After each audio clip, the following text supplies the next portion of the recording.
My kids say, you won't take us. Precisely. Don't do much. Well, I have to work the state fair every year, sometimes more than once. And I served my duty yesterday, all day at the state fair. A lot of fried food, a lot of people, a lot of time on my feet.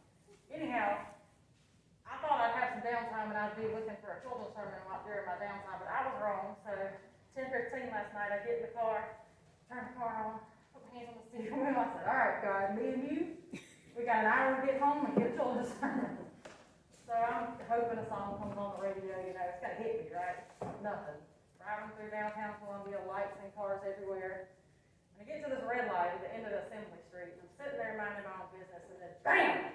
Out of nowhere, there's a man standing at my window in the middle of the street. All right? This man was wearing a pretty messy, dirty sweatshirt and what looked like swim trunks, maybe. It was kind of chilly last night. Couldn't see his shoes, his hair was messed up, he looked a little dirty. Pretty sure his name was Bart. Bart's on the styrofoam shop. So, what would you have done? You're me in the car, there's Bart. What would you have done? He did scare me, I'm shocked. I didn't see him coming. I didn't scream though. You would scream, anybody do anything different? There's a couple things that I could have done. I could have rolled down my window and given him what change I had or some money. I could have rolled down my window and told him to get a job. I didn't do either of those. But this Bart reminded me of the gospel for today, and then I chuckled because, you know, there was my children's sermon.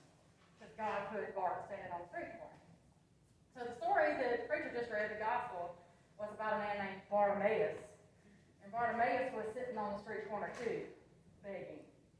And I don't know why he was there. I mean, I know he was blind, but maybe he didn't have a job or didn't have a family or didn't have a home. I don't know what his entire situation was.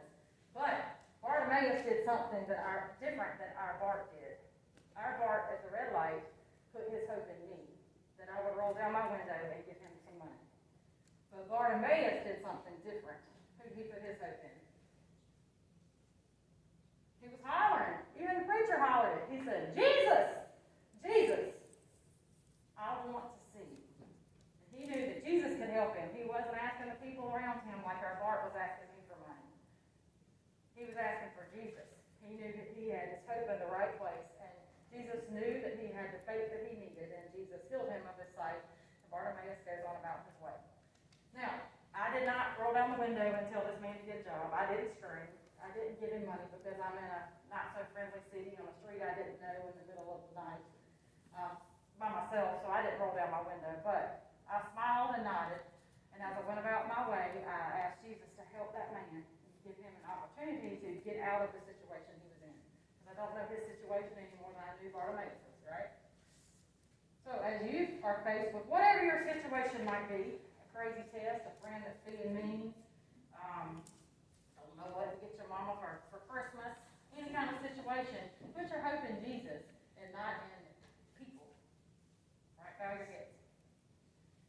Dear God, remind us that whatever the situation may be, you are our